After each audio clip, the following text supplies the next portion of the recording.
आखिर पांडव कुंभकर्ण की खोपड़ी में कैसे डूब गए? आखिर लंका में पांडव किस लिए गए थे? दोस्तों, ये कथा द्वापर युग के अंतिम चरण की है, जब महाभारत का युद्ध होने वाला था।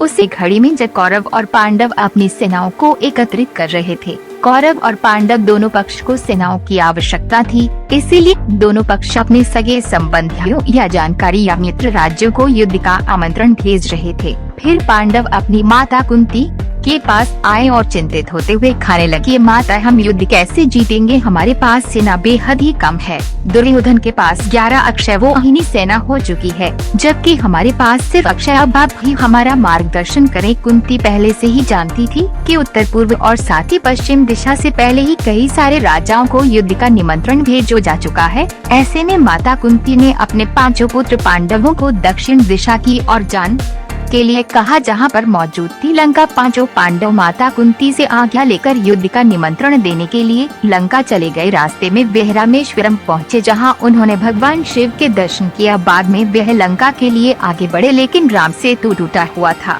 इसीलिए लंका जाने के लिए उसी क्षेत्र के लोगों ने सेतु की मरम्मत की और वो आर्यावर्त से लंका में व्यापार किया करते थे। इस सेतु के माध्यम से पांडव लंका पहुँचे और लंका के द्वारपालों से कहा कि उन्हें राजमाता मंदोदरी से मिलना है। जब द्वारपालों को पता चला कि ये आर्यावर्त के चक्रवर्ती सम्राट युधिष्ठिर है, तो वे फौरन ही राजमाता मंदोदरी के पास पहुँचे और उन्हें संदेश बताया। तब राजमाता मंदोदरी ने उन्हें राजमहल में लाने के लिए कहा। राजमाता की आज्ञा से द्वारपाल उन पांडवों को अंदर ले आए। महल में पहुँचते ही पांडवों ने मंदोदरी को प्रणाम किया और कहा है, राजमाता, आर्यावर्त में अधर्म फैल चुका है, जिसकी वजह से हमें अपने सगे संबंधियों के साथ एक विशाल युद्ध में कूदना पड़ रहा है, जो धर्म और अधर्म की डोर को समेट हुआ है। हम अपनी माता कुंती के आदेश पर ही यहाँ पर आए हैं।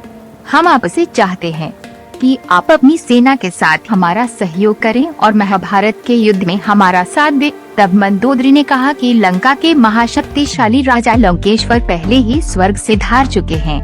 स्वर्ग और इंद्र को जीतने वाला मेरा पुत्र मेघनाद भी पहले ही वीरगति को प्राप्त हो चुका है। मेरे देवर विभीषण पूरी तरह से भगवान को खुद को समर्पित कर चुके हैं और इस वजह से वे युद्ध नहीं कर सकते, इसीलिए मैं आपकी कोई मदद नहीं कर पाऊंगी, लेकिन मैं लंका के कुछ सैनिक आपके लिए अवश्य भेज दूंगी। लंका की सेना का सहयोग मिलने पर युधिष्ठिर खुश तो हुए, लेकिन निराश भी, क्योंकि विभीषण जैसे महान प्रतापी राजा उनका समर्थन नहीं दे पाएंगे। रात्रि का समय हो चुका था, ऐसे में सभी पांडवों ने लंका में ही निवास किया और वहीं पर विश्राम किया। सुबह होते ही मंदोदरी ने पांडवों को स्नान करने के लिए भेजा और ये भी आश्वासन दिया कि जब तक आप स्नान करके वापस आएंगे तब तक आपके भोजन का प्रबंध हो चुका होगा। सभी पांडव स्नान करने के लिए लंका से बाहर आए और वो स्नान करने के लिए एक सरोवर की खोज करने लगे। उन्हें एक सरोवर की तरह का एक स्थान दिखा। वो सरोवर नहीं था, बल्कि वो थी कुंभकर्ण की खोपड़ी। कुंभकर्ण, जिनका विशाल शरीर कोई भी नहीं उठा सकता था।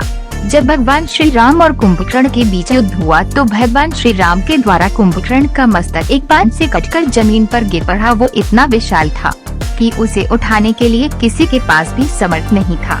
उसकी खोपड़ी खोखली हो गई थी, क्योंकि एक युग बीत चुका था और उसमें बहुत सारा पानी भर गया था। पांडवों को लगा कि एक सरोवर है। तब युधिष्ठिर ने बाकी सभी पांडवों से कहा कि वे इसी सरोवर में स्नान करेंगे। सभी पांडव ये नहीं समझ पाए कि ये सरोवर नहीं बल्कि कुंभकर्ण की खोपड़ी है। दरअसल जब सत्ययुग का अंतिम चरण चल रहा था, तब रावण, कुंभकर्ण और विभीषण का जन्म हुआ था, और जब द्वापर युग का अंतिम चरण चल रहा था, तब 5 पांडवों और भगवान श्री कृष्ण का जन्म हुआ। इस तरह से दोनों में एक युग का अंतर हो गया था।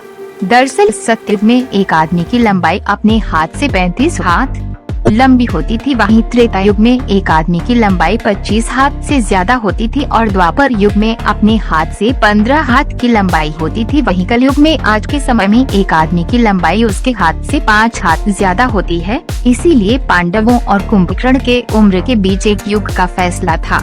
इस हिसाब से आप अंतर का अनुमान तो लगा ही सकते हैं। उसी समय तो कुंभकर्ण का सिर इतना विशालकाय था कि वो ये नहीं समझ सके कि ये कोई खोपड़ी है या सरोवर। खोपड़ी की गहराई का पता 5 पांडव भी नहीं लगा सके। धर्मराज युधिष्ठिर बिना कुछ सोचे अपने 5 भाइयों के साथ उसे सरोवर में उतर गए और उस खोपड़ी में उतरते ही वह सब डूबने लगे। तभी वहाँ एक ग्वाला गाय चरा रहा था। उसने देखा कि वो सब डूब रहे हैं। तब वो भागता हुआ माता मंदोदरी के पास गया और कहने लगा कि माता, आपके जो अतिथि आए थे वे सब कुंभकर्ण की खोपड़ी में डूबने वाले हैं। मंदोदरी यह सुनते ही चिंता में पड़ गई और पांचों पांडवों को डूबने से बचाने के लिए उनके पास चली गई। जैसे ही खोपड़ी के पास गई तो उन्होंने उस खोपड़ी को अपने हाथ से सरकाया, उसका जल नीचे की और उलट गया, जिससे पांचों पांडव जल के प्रवाह से बहने लगे। और तब मंदोदरी ने पांचों पांडवों का हाथ पकड़ लिया और उन्हें जल्द से बाहर निकाला। जब सभी पांडवों को होश आया तो सभी पांडव हैरान थे।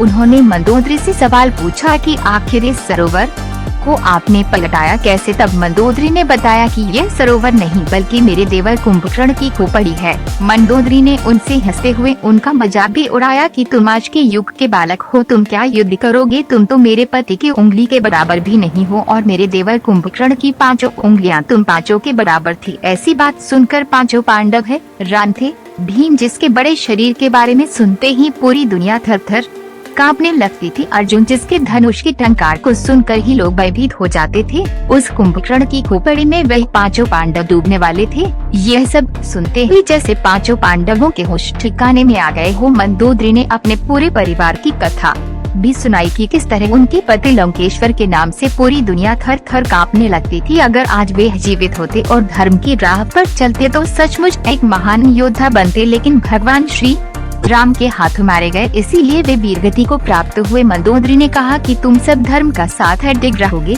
तो जीत तुम्हारी निश्चय ही होगी। तुम्हारी सेना छोटी हो या बड़ी, इससे कोई फर्क नहीं पड़ेगा। और इस तरह पांचों पांडवों को मंदोदरी से खास सीख प्राप्त हुई। इससे जुड़ी हुई एक और कथा है जहाँ पर वर्णन मिलता है कि पांचों पांडव मंदोदरी के पास उनके राज्य की सेना को मांगने गए थे। विभीषण पहले ही युद्ध हार चुके थे क्योंकि वे खुद को स्वयं भगवान श्री राम को समर्पित कर चुके थे। इसीलिए पांचों पांडवों ने मंदोदरी से उनकी सेना मांगी थी। लेकिन जब मंदोदरी ने उन्हें अपने परिवार का वर्णन बताया तो ऐसे में भीम का घमंड जाग उठा। उसने अपने बल के बारे में बहुत से बखान मंदोदरी से कहे तो मंदोदरी उन्हें एक सरोवर के नजदीक ले गई और उन्होंने भीम से कहा कि वह बिना डूबे इस सरोवर को पार करके दिखाए तो वे पूरी की पूरी सेना के साथ ही खुद भी और विभीषण को भी युद्ध करने के लिए मना लेंगे। भीम ने जैसे ही उसे सरोवर में पाँव रखा, भीम डूबने लगे। ऐसे में भीम ने कहा कि यह सरोवर तो सीधा पाताल लोक जाता है, मैं इसमें बिना डूबे नहीं निकल सकता। तब मंदोदरी ने उन्हें बताया था